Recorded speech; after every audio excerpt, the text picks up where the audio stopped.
memberikan judul menjadi saksi ya. Kisah Para Rasul 1 ayat yang ke-8. Tetapi kamu akan menerima kuasa kalau Roh Kudus turun ke atas kamu, dan kamu akan menjadi saksiku. Ya, akan menjadi saksiku di Yerusalem dan di seluruh Yudea dan Samaria dan sampai ke ujung bumi. Ya Pak Ibu yang dikasihi Tuhan, dikatakan Roh Kudus itu diberikan yang ada dalam diri kita itu untuk memampukan kita menjadi saksi. Apa itu saksi? Yaitu bagaimana cara hidup kita, kehidupan kita ini itu memperkenalkan kerajaan Allah di bumi. Ya, seperti yang saya disampaikan oleh Pak Denny ya. Kehidupan kita ini menyampaikan, memperkenalkan kerajaan Allah di bumi. Supaya apa? Supaya orang yang melihat kehidupan kita itu penasaran. Jadi akhirnya apa? Mau masuk ke dalam kerajaan Allah. Ya. Jadi, ternyata Pak Tukiran itu bahagia ya. Ternyata Bu Susan itu bisa diberkati, bisa jadi berkat. Soalnya gandol sama Tuhan Yesus. Nah, orang jadi, ya wes aku tak ikut aja sama Tuhannya Pak Tukiran, sama Tuhannya Bu Susan. Ya, akhirnya seperti itu. Itulah tujuan hidup kita. Ya, kenapa kok saya bisa jadi hamba Tuhan? Loh ya, karena tujuan hidup saya memperkenalkan kerajaan Allah. Ya, tapi lebih khusus. Saya memperkenalkannya di mimbar. Kalau Bapak Ibu memperkenalkannya lebih luas ya. Bisa di rumah, di pasar, di pekerjaan, di keluarga, ya seperti itu ya. Nah, jadi tugas kita memang menjadi saksi. Itulah pentingnya Roh Kudus dalam kehidupan kita, orang yang percaya. Nah, mari kita melihat beberapa cara untuk kita menjadi saksinya Kristus itu bagaimana ya. Yang pertama dikatakan memakai kuasa. Ya, memakai kuasa yang ada dalam diri kita. Memakai kuasa yang ada dalam diri kita. Kisah Para Rasul pasal yang ketiga, ayat yang pertama sampai dengan ayat yang ke-8. Hari ini kita akan banyak membaca ayat karena saya mengambil banyak peristiwa dalam Alkitab ya. Kisah Para Rasul 3 ayat yang pertama sampai dengan ayat yang ke-8. Bisa minta tolong salah satu anggota Permata untuk membacakan.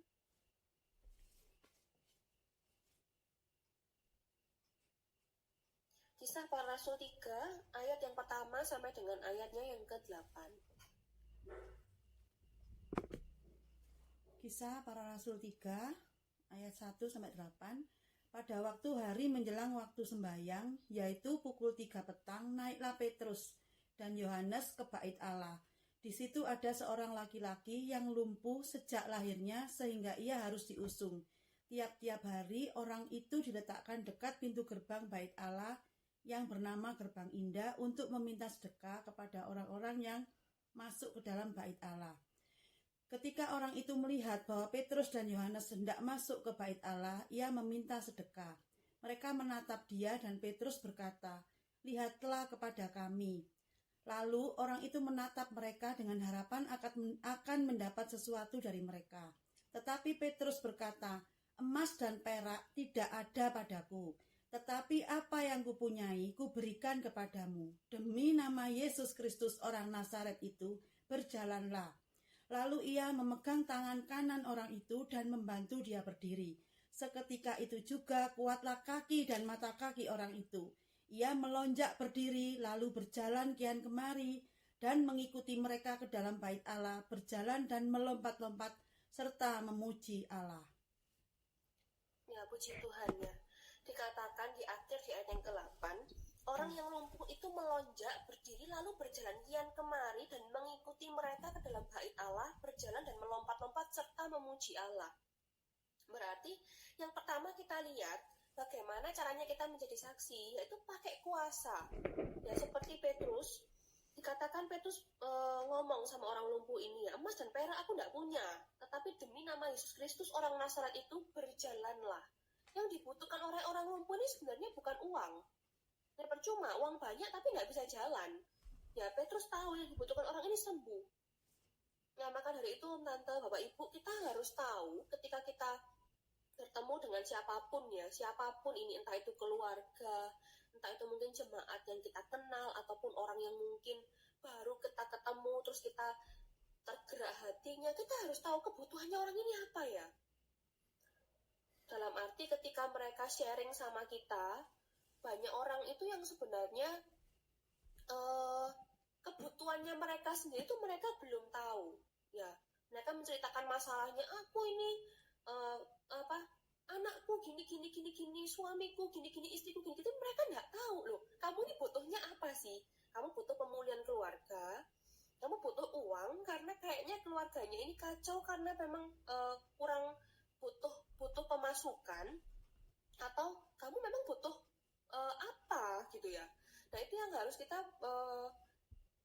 pelan-pelan kita belajar untuk mengetahui ya, ini memang butuh nggak sekedar cuma mendengarkan orang, tapi kita benar-benar tahu orang ini nih butuhnya di mana. Karena pengalaman saya pribadi ya Tante, ketika kita ingin menolong seseorang, terus kemudian kita pukul rata nih ya, orang ini bilang gini, Bu Andrea, saya hari ini butuh uang karena anak saya nggak bisa makan.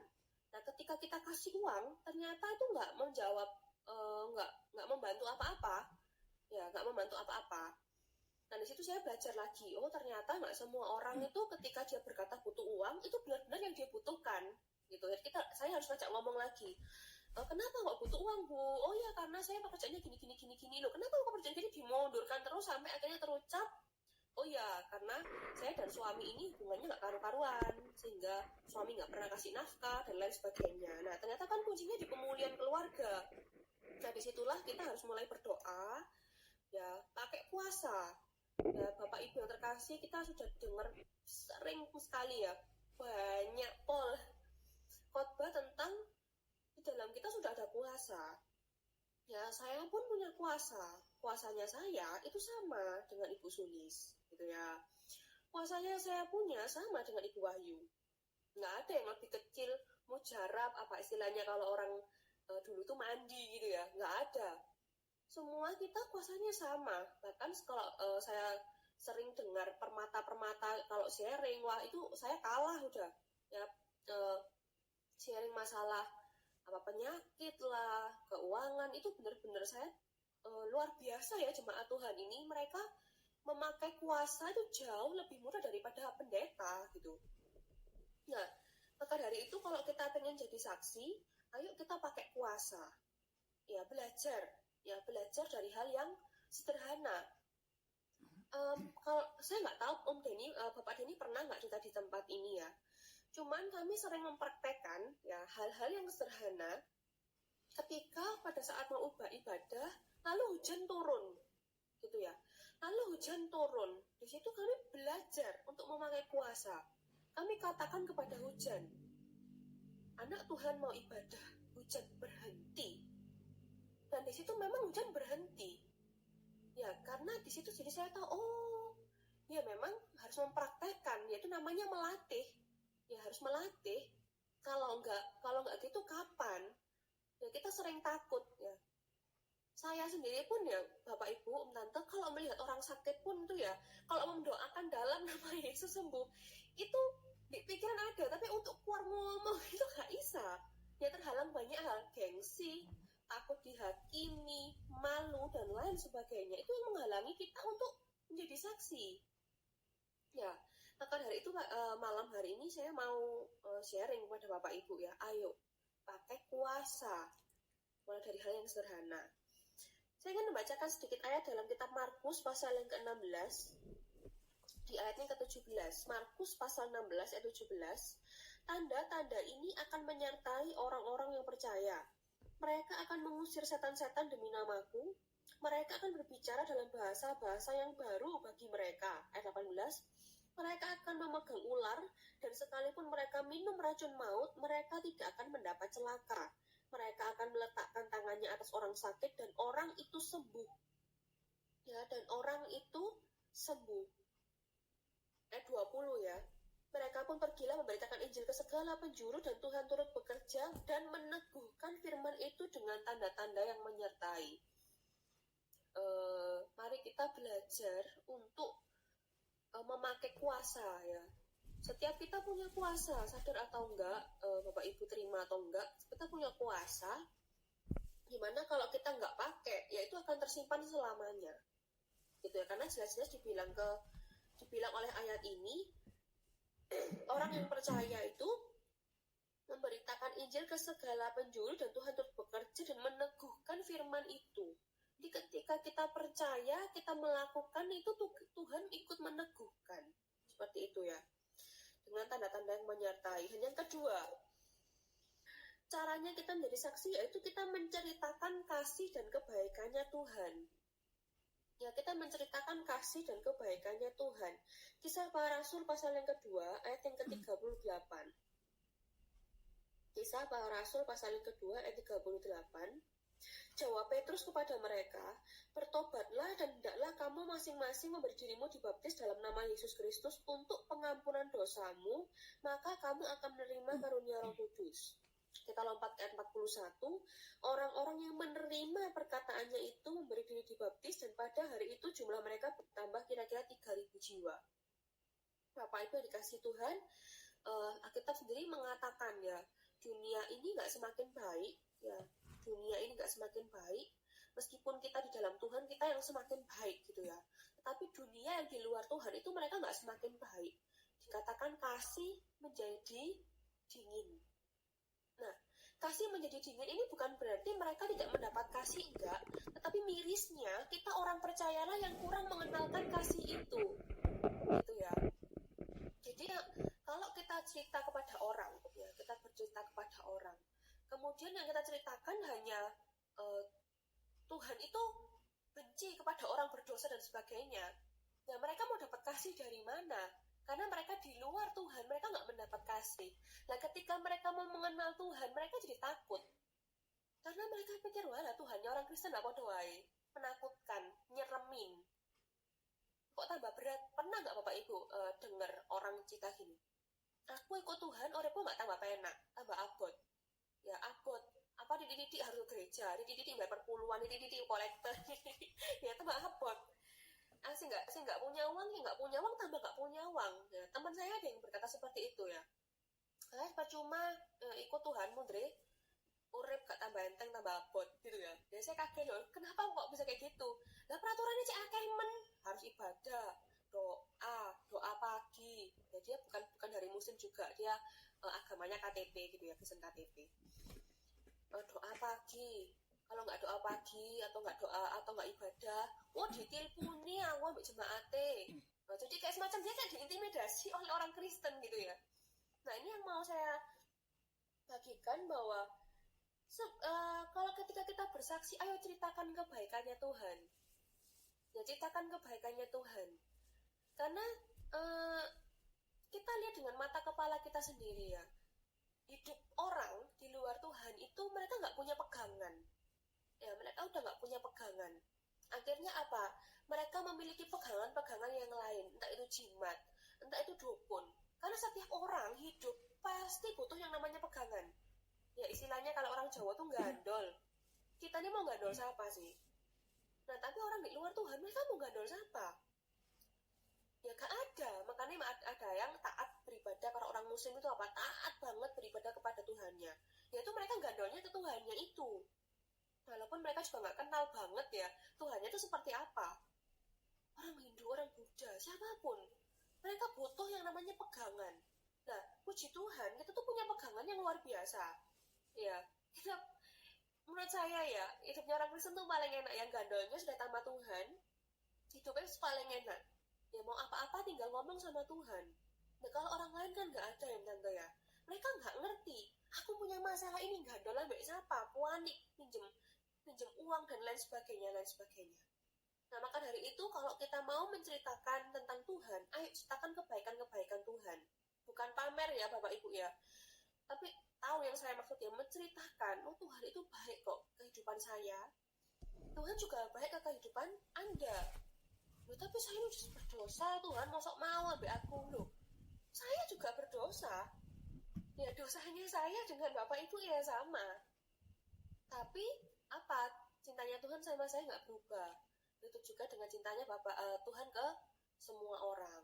Ya, itulah yang membuat apa? Orang itu mau kenal Tuhan. Oh ini loh Tuhannya orang Kristen ini dinamakan Allah adalah kasih. Itu yang seperti ini toh, gitu ya. Kalau kita ceritanya, wah ini Kristen tuh harus bayar per puluhan, harus kolektor, gak kolektor gini, wah seperti Bapak Ibu ya. Mana ada orang yang mau kenal Tuhannya kita.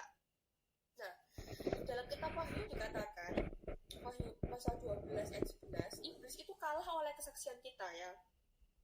Dan mereka mengalahkan dia oleh darah anak domba dan oleh perkataan kesaksian ya, oleh perkataan kesaksian.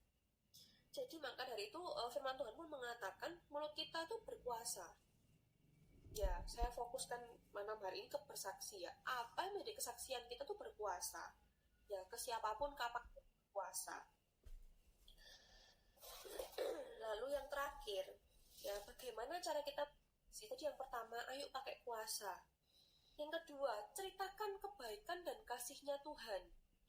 Itu cara kita bersaksi. Dan yang ketiga, bagaimana caranya kita bersaksi? Yang paling penting adalah melalui karakter kita sehari-hari. Ya, melalui karakter kita sehari-hari.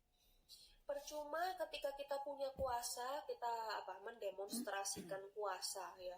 Kita menyembuhkan banyak orang, membangkitkan orang mati. Kita sibuk menceritakan kasihnya Tuhan. Tuhan itu baik, Tuhan itu pengampun dan lain sebagainya, tapi karakter kita nol. Ya, orang yang kayak mau masuk jadi malah keluar lagi gitu ya, karena melihat karakter kita yang berkebalikan dengan apa yang kita sampaikan. Kisah Para Rasul pasal yang kedua, ayat yang ke-44 sampai dengan ayat yang ke-47, bisa minta tolong dibacakan. Kisah Para Rasul 2 ayat 44 sampai dengan 47.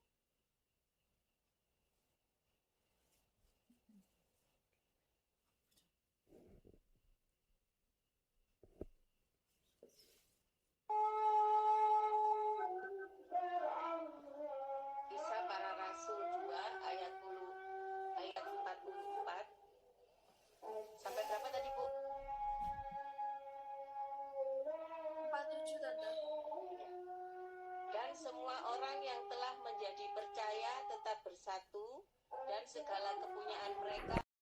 Saya teringat dengan khotbahnya Koden di Permata Sawah Jajar. Kalau Bapak Ibu ingat, Koden pernah khotbah tentang magnet. Ya, kenapa magnet itu bisa menarik besi lainnya? Karena jalannya searah. Ya, karena jalannya itu searah, jalan ionnya searah ya, sehingga dapat menarik besi-besi lainnya. Nah, itulah yang diperlukan ketika kita memiliki karakter yang baik. Ya, kenapa saya nggak suka orang berkata seperti ini, karena dulu saya orangnya kayak gitu ya, saya orangnya cuek banget ya, saya orangnya cuek pol, apa jarene orang itu terserah, yang penting saya menjadi diri saya sendiri. Itu prinsip saya dulu ya Bapak Ibu.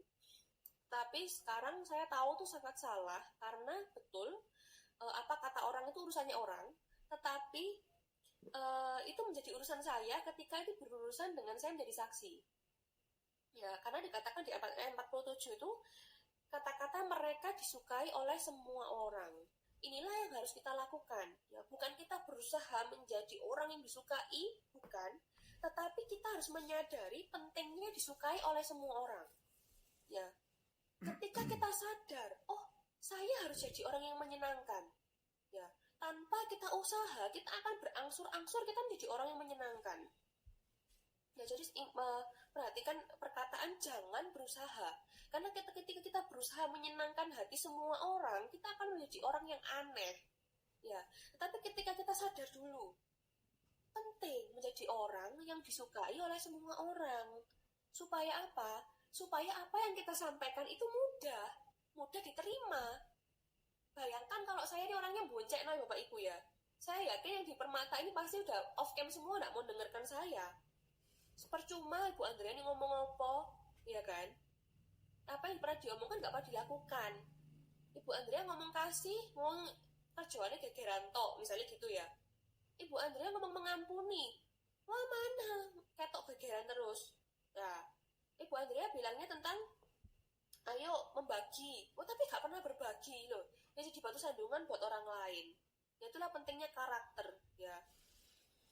Bapak Ibu yang terkasih, mungkin kita sering kalau doa, kita sering mintanya itu apa sih? Penyertaan Tuhan, ya. Kita minta perlindungan Tuhan, kita minta berkat Tuhan, itu tidak salah, ya. Tapi kalau saya pribadi, saya mintanya hikmat supaya saya jadi orang yang menyenangkan. Ketika kita jadi orang yang menyenangkan, itu semuanya beres. Sebenarnya semuanya beres. Karena itu saya belajar dari sampai sekarang ya. Menjadi orang yang menyenangkan itu tidak mudah. Ya karena pasti banyak orang yang beda pendapat dengan saya dan lain sebagainya. Tapi saya belajar. Ya, belajar untuk apa sih? Belajar untuk sadar saya harus jadi orang yang menyenangkan. Bukan berusaha menyenangkan si A, berusaha menyenangkan si B, enggak.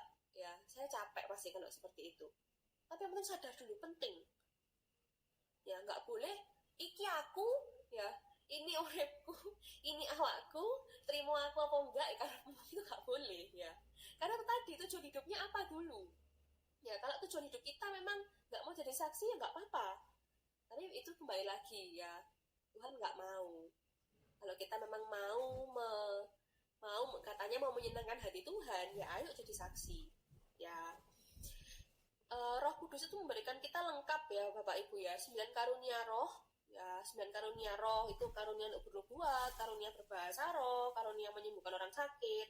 Dan kita Roh Kudus juga memberikan 9 buah roh, yaitu melalui karakter kita. Ya, selain kuasa, kita juga harus punya karakter yang baik. Banyak orang yang mengenal kerajaan Allah dan mau masuk. Jadi saya katakan penasaran, ya, penasaran dengan kita, akhirnya mau masuk. Nah, semuanya ini kita perlukan, ya. Jangan sampai kita jadi batu sandungan. Untuk mengakhiri renungan saya malam hari ini, saya ingin memberikan sedikit, ya, sesingkat aja tentang 9 buah roh. Ini kesimpulan kesimpulan dari buah roh. Saya nggak jelaskan satu persatu, tapi saya ingin menyimpulkan kasih, ya. Yang pertama, buah roh kasih. Buah roh kasih itu apa sih? Yaitu karakter yang memampukan kita untuk mengasihi tanpa syarat. Ya, buah roh ini memampukan kita mengasihi tanpa syarat, yaitu kasih yang walaupun kamu mencekno, walaupun kamu menyakiti hati saya, walaupun kamu nggak baik, saya tetap baik. Walaupun kamu nggak nyopo, saya tetap akan nyopo. Nah, itu namanya kasih tanpa syarat, bukan kasih jika.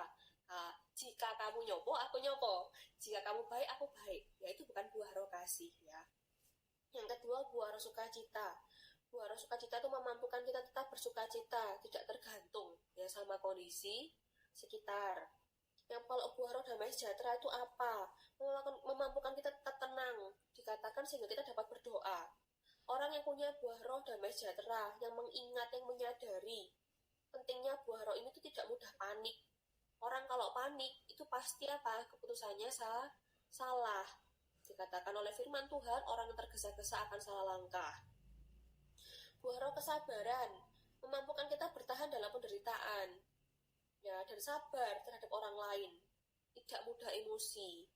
Buah roh kemurahan memampukan kita jadi orang yang murah hati, suka memberi, maupun mudah dalam mengampuni, alias tidak mudah dendam. Buah roh kebaikan memampukan kita tidak jemu-jemu berbuat baik, ya. Berbuat baik itu nggak bosen, nggak ada musim tanggal muda tanggal tua, yang namanya berbuat baik ya udah berbuat baik aja. Buah roh kesetiaan memampukan kita tetap setia. Setia apa? Melakukan tanggung jawab sehari-hari sampai selesai dengan sempurna. Ya, mungkin Bapak Ibu bosen, waduh jadi ibu rumah tangga wis gini tok, kerja wis gini tok. Ya, itu dibutuhkan apa? Buah roh kesetiaan. Menyelesaikan tanggung jawab itu apa? Sampai selesai dengan sempurna, dengan baik. Buah roh kelemah lembutan memampukan kita jadi pribadi yang lemah lembut. Apa itu lemah lembut? Pribadi yang tunduk pada otoritas, mau dinasehati. Ya, orang yang lemah lembut itu orang yang mau ditegur dan tidak kasar, baik dalam perbuatan maupun perkataan. Dan yang terakhir, buah roh penguasaan diri memampukan kita dalam mengendalikan diri. Ini contoh ya, makanan. Nah, ini ya, kalau kita mau bahagia, diberkati, umur panjang, kita perlu penguasaan diri dalam hal makanan, ya. Nah, jadi dengan adanya berdiamnya semua buah roh, ketika kita percaya kepada Tuhan, ada Roh Kudus akan mengingatkan kita, ya. Dalam kamu ada 9 buah roh. Ya, ini ya Bapak Ibu ya. Ada 9 buah roh, sehingga tidak ada alasan lagi buat kita untuk kita tidak dapat melakukan, ya tidak ada alasan saya nggak bisa ngampuni, ya saya nggak mampu untuk tidak mampu menahan emosi dan lain sebagainya, saya bukan Tuhan dan lain sebagainya, ya enggak, tinggal kita mau apa enggak, kita mau mengampuni apa enggak, kita mau sabar apa enggak dan sebagainya. Ya itu aja yang ingin saya sampaikan ke Permata Sang Bijak malam hari ini. Saya kembalikan kepada Pak Tukiran atau Bu Susan.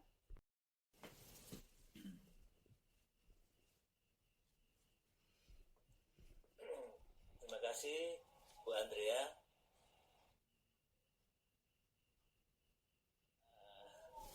Terus kita diingatkan Bu Andrea tidak jemu-jemu untuk mengingatkan kepada kita bahwa tentang kasih, tentang kesabaran, banyak hal ya. Nah, kita kadang-kadang juga jatuh dalam hal seperti itu, tidak sabar, kita tergesa-gesa. Sebab itu malam hari kita diingatkan melalui firman yang disampaikan oleh hambanya, kiranya kita tetap jatuh bangunlah. Tuhan terus akan menguatkan. Kasihan, mungkin ada pertanyaan sekitar firman Tuhan, apa yang disampaikan Bu Andrea. Silakan Bapak Ibu.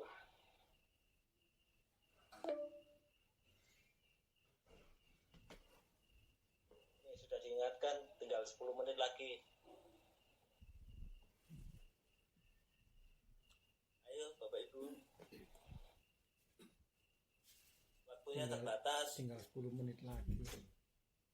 Bu Andrea tidak setiap kali berkhotbah di Permata Saujajar. Kesempatan yang indah, mari. Mungkin juga besok kita sudah mulai doa ya, sekitar itu kita mau bertanya-tanya, mari persilakan, kami persilakan Pak Ibu.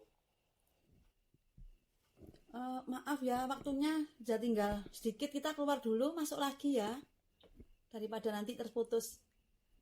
Tolong masuk lagi, jangan salah alamat ya. Terima kasih. Ibu, jika nggak ada, saya awali ya. Bu Andrea, ya gereja sudah mengumumkan bahwa besok kita mulai doa. Pertanyaan saya Bu Andrea, mungkin ya saya nggak mewakili teman-teman secara pribadi aja. Apa pentingnya doa 10 hari itu? Bu Andrea, makasih.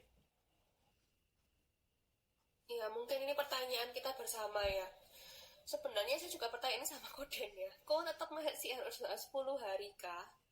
Ya sebenarnya Bapak Gembala pun, Bapak Gembala senior ya bilang ya, esensi doa ini sebenarnya apa sih gitu. Koden sama Papi sempat rundingan juga. Jadi ternyata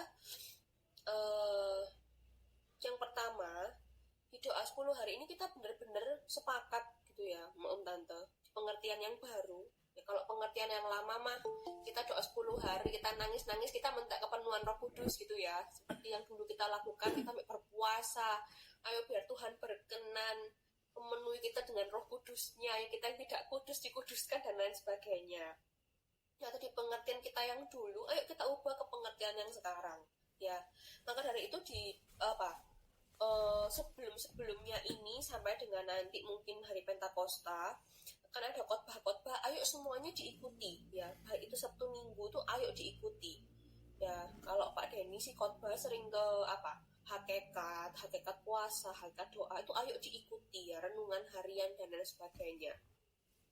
Karena di situ Pak Denny sering ngomong masalah hal yang prinsip, hal yang dasar, buat apa sih kita berdoa, kenapa kita tetap mengadakan doa 10 hari ini. Sebenarnya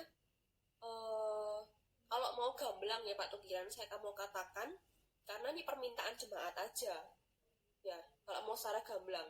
Namun karena ini memang kita sudah diadakan 10 hari, ya ayo kita memiliki kesepakatan khusus untuk doa 10 hari ini apa. Kalau saya pribadi punya misi ya, yang kalau kok Pak Tukiran tanya ini, saya bagikan misi saya pribadi.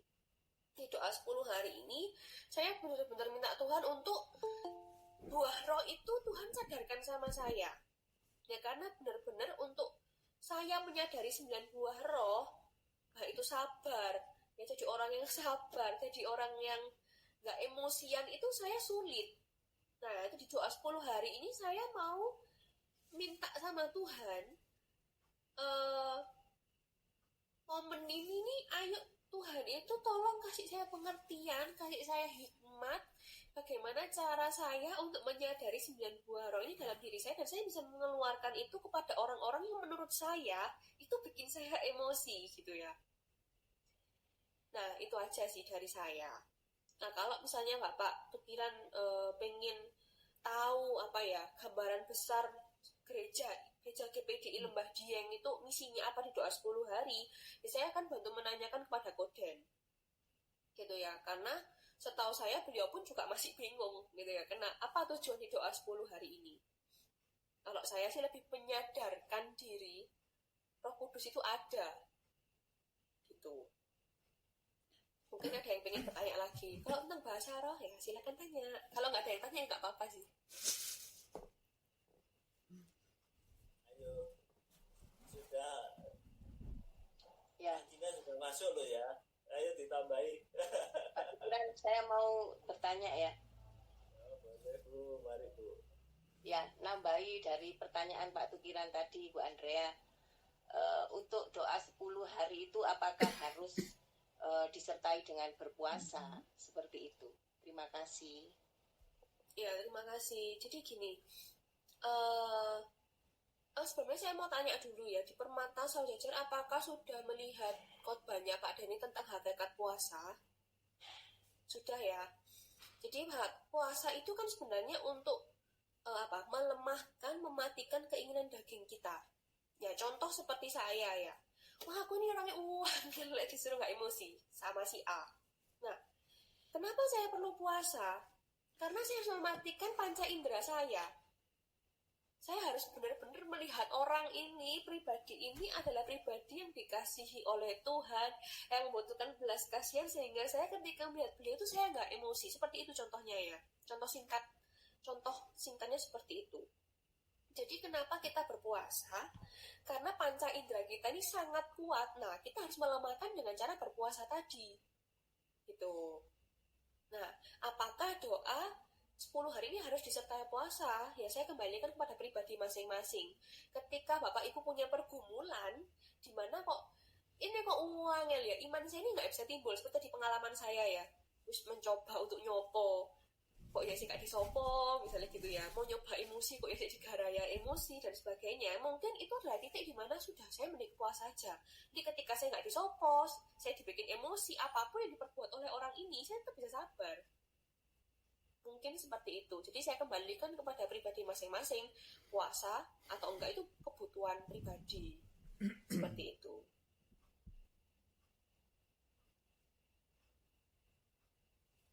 Ya, terima kasih Bu Andrea. Berarti itu kalau dikembalikan ke pribadi masing-masing, artinya tidak diharuskan seperti itu ya Bu? Betul. Ya, terima kasih.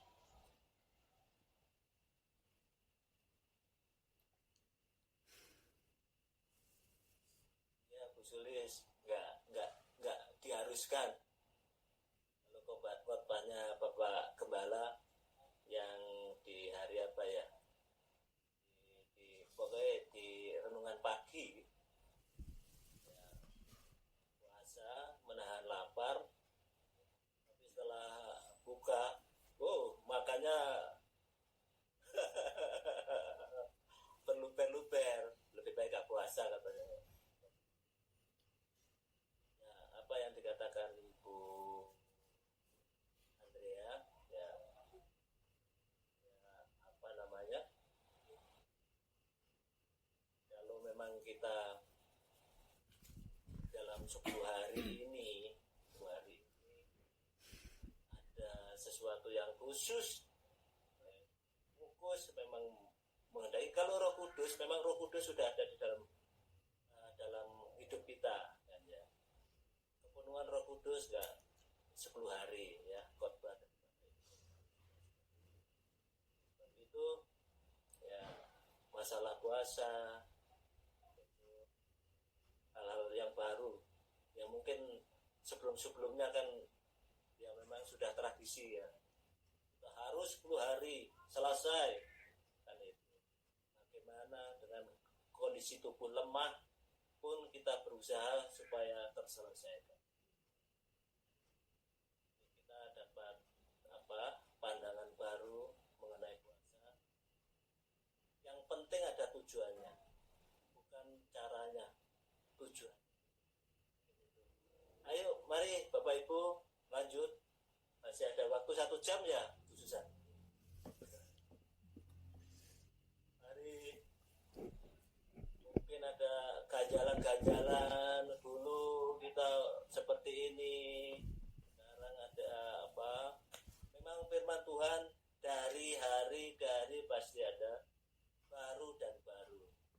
Hal ini kan kita terima hal-hal yang baru, membuat kita mungkin lebih yakin. Kalau belum yakin, ada Ibu Gembala, silakan bertanya. Mari Bapak Ibu.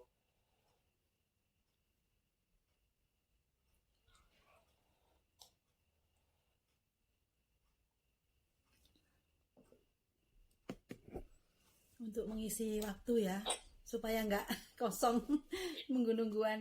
Saya tadi tertarik dengan kata-kata Ibu Gembala yang temennya cerita kok angel ya di gereja itu, ya, kayak nggak datang diteleponi. Nah itu nah saya pribadi, ya, Bu Andrea, ya, kalau punya teman-teman, saya nggak mau menyebutkan anggota atau saya sebagai koordinator, nggak. Saya karakternya kalau jemaat dikatakan jemaatnya 1000, ya karakternya 1000 gitu, ya. Ada yang suka ditelepon, ada yang harus dikunjungi ke rumah, kalau nggak dikunjungi itu ngambek dan lain sebagainya, ya nggak apa-apa, ya, namanya domba juga 1000 karakter, ya nggak apa-apa, ya, mereka berhak punya karakternya masing-masing. Pesannya Koden juga ke saya, apapun karakternya itu yang penting kita nggak boleh pegel sama sekali, ya dimaklumi aja. Ya misal saya tipe orang yang nggak suka dibesuk gitu, ya. Ya memang saya nggak suka tipe yang nggak suka dibesuk. Biarkan saya datang sendiri, pulang pulang sendiri. Saya bukan orang yang suka dibesuk, harus tanya-tanya isi sebenarnya saya ini. Nah tapi memang ada orang yang gitu kan, nggak apa-apa. Ya karena memang dia butuh untuk digitukan. Yang penting tadi sih kita nggak boleh pegel, ya. Ketika orang itu tersinggung kayak ngomong opo sih dipaksa, ya sudah, ya it's okay, itu memang karakter memang dianya seperti itu. Nah kita jadi orang itu bisa melihat responnya kita, ya, sebagai kita yang istilahnya kalau di gereja itu follow up. Nah kalau kita memang responnya pegel, itu orang pasti kerasa, ya, pasti orang pasti kerasa, oh Ibu Andrea ini pegelan gitu, kerasa, ya. Nah itu yang memang benar-benar saya jaga. Oh ya sudah, karakternya orang-orang ya kita maklumi, memang orangnya seperti ini ya nggak apa-apa. Oh iya Mas, saya minta maaf Bu, tinggal gitu, ya. Jadi itu aja, sebagai mungkin Mbak Susan yang follow up pesan saya tadi, nggak boleh pegel sama sekali, ya, sama sekali, telinga nggak boleh tipis, ya. Itu tadi sih, apapun sikapnya semua orang itu pasti nggak ada yang jahat, mereka punya kesibukan masing-masing. Itu tipe saya, ya, saya punya kesibukan masing-masing yang orang lain nggak perlu tahu apa kesibukan saya datang ngambil enggak, ya itu nggak apa-apa kok, aku akan tetap beribadah kok, seperti itu. Ya juga ada orang lain juga yang memang suka ditanyai karena memang kebutuhannya dia seperti itu, nggak apa-apa, itu nggak salah juga. Yang penting kita nggak boleh pegel karena pasti kerasa orang itu gitu. Itu aja sih dari saya, ya. terima kasih. Ya, terima kasih sudah memberikan jawaban. Pak Tukiran, saya kembalikan. Minggu ini ada Esther juga di sini yang satu kurikulum dengan saya. Ya, jadi saya ngasih PR ke Tante, karena kita sama-sama belajar tentang karakter, ayo seminggu ini ya sampai dengan permata mendatang, saya nggak tahu apa yang tugas, ayo kita belajar menjadi orang yang ramah. Ya, orang yang ramah itu banyak bentuknya ya. Satu, setiap ke gereja kita harus tersenyum ke semua orang. Ya, pertama mungkin ada yang bareng antar jemput di sini, ayo senyum ke anggota antar jemputnya. Ya, nyampe gereja ada asyir disenyumi, ya ketemu jemaat lain disenyumi. Wah, ini sudah abot ya. Ya senyumnya abot ya. Tapi itu enggak, saya sendiri juga berat Om Tante ya, apalagi saya nggak kenal sama Om Tante dan sebagainya, berat. Tetapi karena kewajiban saya mau nyoba. Dan ternyata sampai sekarang juga keterusan ya, di mall pun semua tak sapa ya, karena takut keluputan. Tak sopoi, tak mantuk, orang kasir tak mantuk IKP, nggak apa-apa. Ya, kita jadi orang yang ramah. Ya, yang kedua, bilang terima kasih dengan orang lain. Ya, mungkin di sini juga sekali lagi ya yang saya tahu ada antar jemput, dia bilang sama yang driver, makasih Pak, hal sepele ya, makasih Bu. Nah, sama ibu, bapak ibu yang menjaga toilet, ya, Bu makasih, Pak makasih, mereka sudah membersihkan kotoran-kotoran kita. Ya, seperti itu ya. Ayo coba bilang terima kasih. Dan yang ketiga, bilang tolong. Ya, tolong Pak, ya, tolong Bu, tolong. Sama anak pun kita harus belajar minta tolong ya. Belajar berkata tolong ya sama cucu. Tolong ambilkan tolong ambilkan bapak ini, tolong ambilkan apa gitu. Berawal dari sana itu akan menjadi kebiasaan-kebiasaan karakter yang baik. Ketika kita ya itu tadi ya, mencoba untuk menyapa dan tersenyum ya, mencoba untuk berterima kasih dan minta tolong, itu kita sudah menjadi pribadi yang menyenangkan.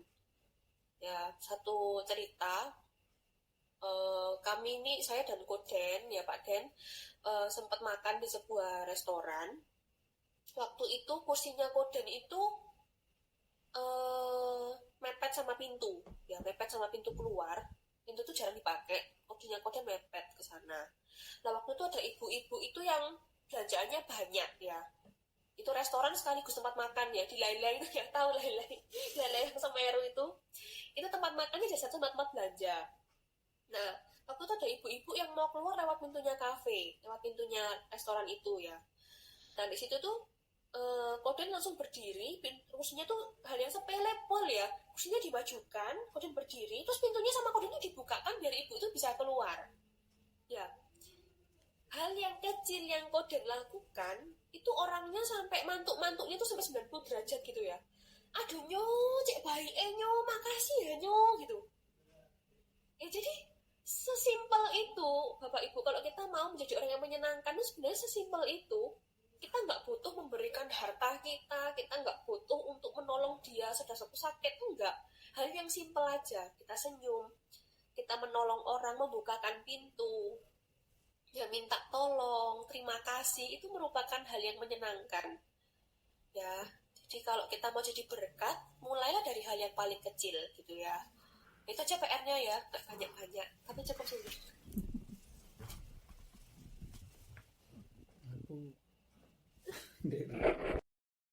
Buat pekerjaannya ya, biar dapat pekerjaan lagi.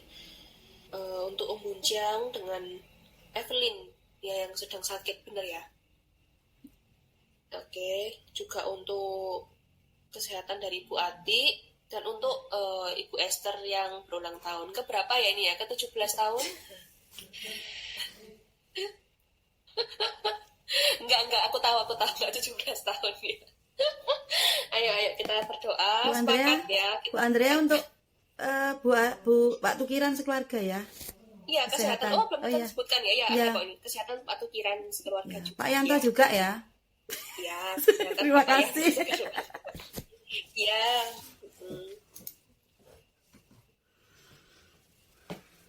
Ya, mari kita sepakat berdoa untuk saudara-saudari kita seiman ya.